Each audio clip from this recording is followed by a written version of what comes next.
अस्सलाम वालेकुम, welcome back to Yusraj life in Africa. कैसे हैं आप सब? आराम भजिया तो जल्दी जल्दी हो जाएगा। आपको वो चटनी बनानी है, बना दोगे? ये रख दो, फिर मैं आपको बता। ये भजिया हो जाएगा, फिर अरहम मेरे लिए बनाएंगे चटनी। और अरहम को मैं अपने साथ लगा रही हूँ, मेरी थोड़ी हेल्प करो ताकि हम जल्दी से भजिया बना लें और फिर बैठ के खाते हैं। चले, मैंने कभी कभी क्या होता है कि कुछ खाने के लिए इतना दिल करता है तो फिर मैं कहती हूँ कि बना लेना चाहिए और खा लेना चाहिए। जिनको खाने का शौक है ना, वो तो कुछ ना कुछ सोचते रहते हैं, तो मैं भी उनमें से ही हूँ। आज मैंने कहा कि मैं अपने लिए फटाफट ये भजिया की प्लेट बना लूँ, आराम और मैं इंजॉय करेंगे। और साथ में मैंने ये चटनी बनाई है टमाटोज़ की, और धनिया और हरी मिर्चें, और ये मैं भी खाती हूँ। और फिर साथ साथ हम बात करते हैं।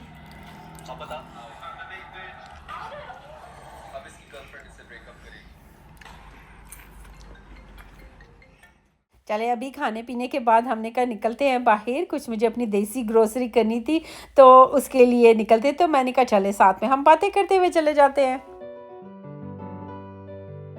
हस्बैंड वाइफ के टॉक्सिक रिलेशनशिप के बारे में तो हम ऑलरेडी बात कर चुके हैं, लेकिन एक और रिश्ता होता है कि जो हमारी ज़िंदगी में बहुत ही ज़्यादा इम्पॉर्टेंट होता है, और वो है आपके इन लॉज़ के साथ आपका रिश्ता। बहुत बार ऐसे देखा गया है, और मैं ये नहीं कहूँगी कि सिर्फ हमारे आने वाली जो आजकल की लड़कियां हैं उनमें ये चीज़ है, हमने अपने बड़ों में भी बहुत आसपास में बहुत ज़्यादा देखा होगा। आपने अपनी फैमिलीज़ में ये चीज़ देखी होगी कि इन लॉज जो हैं, जो सास ससुर हैं, वो अपनी बहू को वो प्यार नहीं दे सक रहे होते जो जिसका उसका हक बनता है कि उसको वो प्यार मिले, क्योंकि वो आपकी बहू है, क्योंकि वो एक घर छोड़ के आपके घर में आई है। इसी तरह ही अगर मैं ये कहूँ कि बहुत बार ऐसे भी होता है कि बहुएं भी अपने सास ससुर को वो रिस्पेक्ट नहीं दे रही होती जो कि वो डिज़र्व करते हैं, और फिर यहीं से ही गलतफहमियों का सिलसिला शुरू होता है और ये बढ़ता ही चला जाता है जब तक कोई एक ये चीज़ रियलाइज़ कर ले कि असल में इन सब बातों का जो है वो वजह क्या है। क्योंकि ऐसे होने से क्या होता है कि ये चीज़ें आपकी जनरेशन में चलना शुरू हो जाती हैं। बच्चे जो आपको देखते हैं उनकी सोच भी वैसी ही बनती जाती है और घर का माहौल बहुत ही ज़्यादा ख़राब हो जाता है। गलती जो है ना, मुझे जहाँ तक लगता है दोनों तरफ से होती है। हम ये नहीं कह सकते कि हमेशा सास ससुर ही सही होते हैं और बहुएं गलत होती हैं, बल्कि इसके ऑपोजिट भी होता है। सो हम ये कहेंगे कि गलती दोनों तरफ से होती है। कभी कभी बड़े भी गलती कर जाते हैं और बहुत बार ऐसे भी होता है कि छोटे भी उस चीज़ को समझ नहीं रहे होते हैं। इसीलिए जो है दोनों तरफ से ये चीज़ देखें। जब एक लड़की की शादी होती है ना, तो अभी वो ज़माना नहीं है कि लड़कियां छोटी होती हैं, उनको उम्र में कम होती हैं, लेकिन उनको इस चीज़ की समझ नहीं होती है।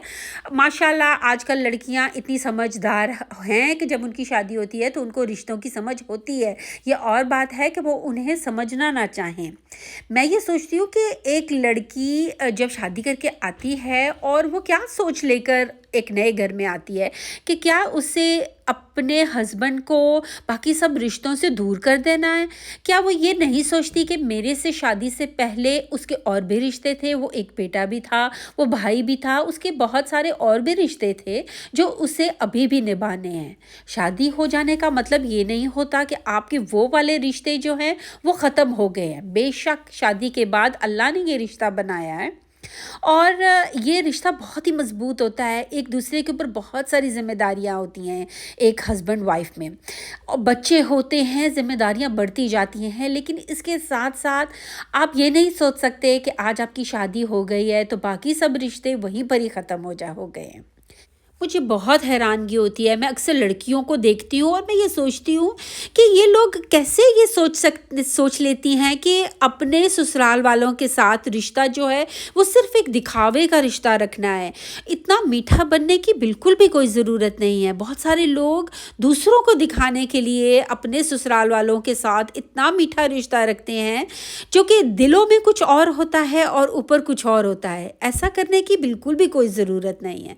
जो आप करो वो दिल से करो, क्योंकि ये रिश्ता कुछ दिनों का रिश्ता नहीं है, ये एक पूरी ज़िंदगी चलने वाला रिश्ता है। आप अपना घर छोड़ के जिस घर में आए हैं, अगर उस घर का माहौल ही आप अच्छा नहीं रखना चाहते तो फिर आप अपने बच्चों को क्या सिखाएंगे।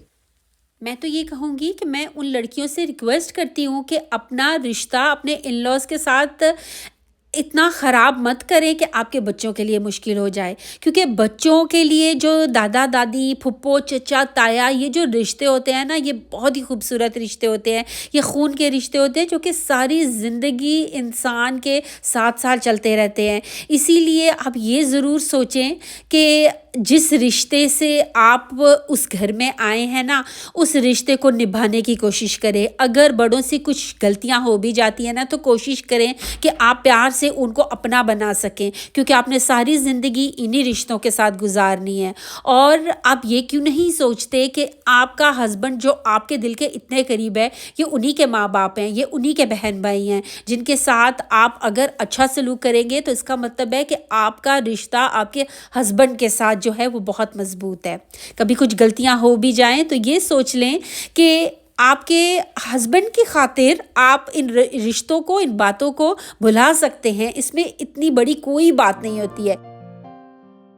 दूसरी तरफ अगर मैं ये कहूँ कि हर एक बार आने वाली वो बहू गलत नहीं होती जो घर में आती है। हर बार उसे मत कहा जाए कि वो इस घर में नहीं आई है, उसको घर के उसी का ही हक बनता है कि वो हर किसी का दिल जीते। हमारे बड़ों के साथ भी मुझे गिला है, और वो गिला ये है कि आपने तो ज़िंदगी में बहुत टाइम गुजारा है इन रिश्तों के साथ, उन सासों के साथ गिला है कि जो कि आपने बहू का वो एक जो टाइम है वो आपने ख़ुद गुजारा है, आपने एक्सपीरियंस किया है, आपने उन मुश्किलों से आप ख़ुद गुजरी हैं जो आपने अपने ससुराल वालों से देखी थी।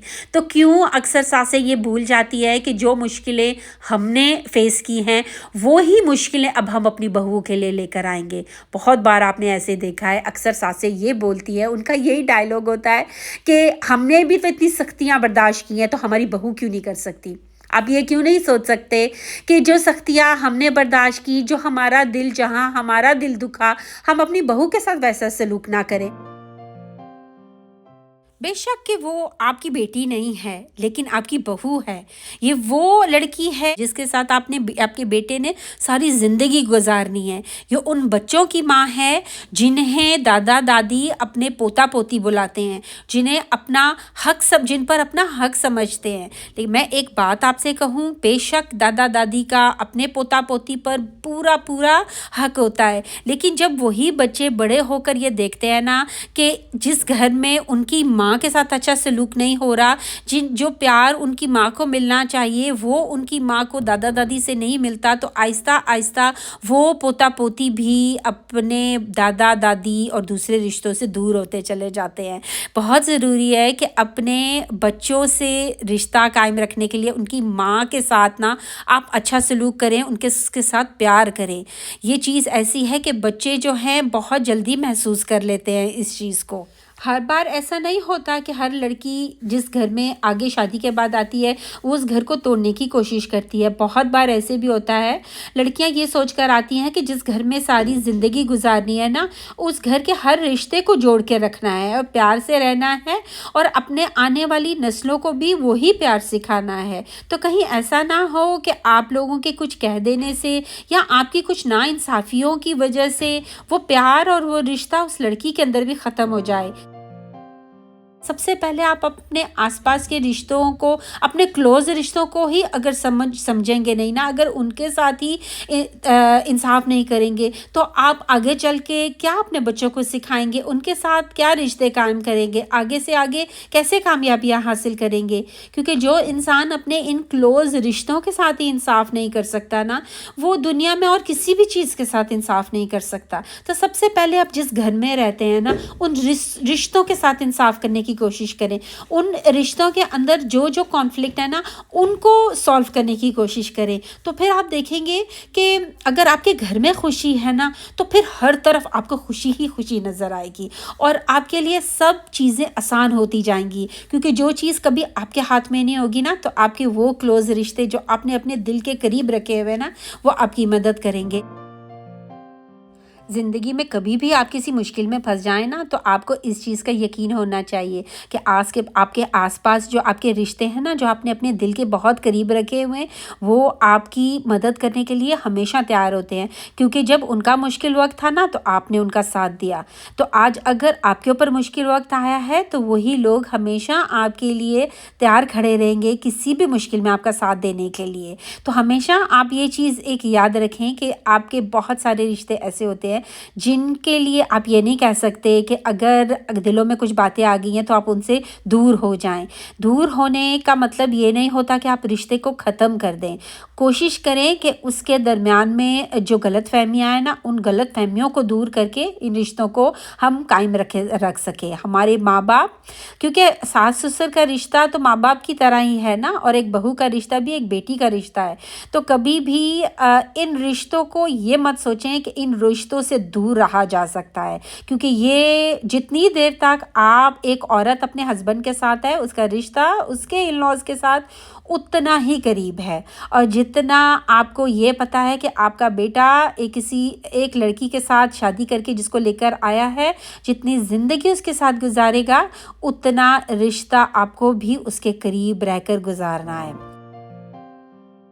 अपने माँ-बाप के साथ तो हर कोई प्यार करता है, लेकिन एक औरत के लिए सबसे बड़ी अचीवमेंट ये होती है कि वो शादी के बाद जिस घर में जाती है ना, तो अपने प्यार से ना अपने ससुराल वालों का दिल जीत सके। इसी तरह अपने बच्चों के साथ तो हर कोई प्यार करता है। अपने बच्चों की गलतियों को तो हर कोई माफ़ कर देता है और उनको दूसरों से छुपाता भी है। तो फिर जो हमारे बड़े हैं ना, हमारे वो सास ससुर जो कि अपनी बहुओं को अपने घरों में लेकर आते हैं ना, उनकी बड़ाई जो है ना, उनका प्यार अपने बच्चों के लिए तब पता चलता है इसका, जब वो अपनी बहू के साथ उसी प्यार के साथ रिश्ता कायम रखते हैं, अपनी बहू की गलतियों को उसी तरह ही माफ़ करते हैं जिस तरह अपनी बेटियों को और अपने बेटों की गलतियों को माफ़ करते हैं और लोगों से छुपा कर रखते हैं। अक्सर लोग जो मुझे जानते हैं ना, जब मेरी उनसे बात होती है तो वो मुझे बोलते हैं कि मैं बहुत सीरियस टॉपिक पे बात करती हूँ। तो मैं उनसे ये बोलती हूँ कि देखें, मैं सिर्फ़ उन रिश्तों के बारे में बात करती हूँ जो कि हमारी ज़िंदगी में जिनकी बहुत अहमियत है, जिनके बगैर हम रह नहीं सकते, जिनके बगैर रह सकते हैं, उनके बारे में भी हमेशा मैं ये कह देती हूँ कि उन चीज़ों को अपनी ज़िंदगी से निकाल देना चाहिए। और दूसरी बात है कि कुछ चीज़ें ऐसी होती हैं जिन पे अगर हम थोड़ा-सा ध्यान दे दें ना, हमारी ज़िंदगी बहुत अच्छी हो सकती है। वरना तो मैं ये भी बातें कर सकती हूँ कि बिरयानी कैसे बनाई जाती है और कढ़ाई गोश्त कैसे बनाया जाता है। लेकिन ये है कि खाने-पीने का मज़ा भी तभी आता है जब घर में रहने वाले लोग आपस में प्यार से रहें। इसीलिए मैं इन चीज़ों के बारे में बात करती हूँ, और अगर आपको मेरी ये बातें पसंद आती हैं तो मैं थैंकफुल हूँ, जो मेरी वीडियोस देखते हैं, कमेंट्स करते हैं। मैं बहुत थैंकफुल हूँ जो आप पसंद करते हैं। कोशिश करती हूँ अच्छी बात ही करूँ, और अगर कोई बात ऐसी होती है जो किसी के दिल को लगे तो मैं उनको सॉरी कहती हूँ। इंशाल्लाह नेक्स्ट वीडियो में मैं आपके साथ फिर से मिलूँगी। तब तक आप अपना बहुत ख्याल रखें। अल्लाह हाफिज़।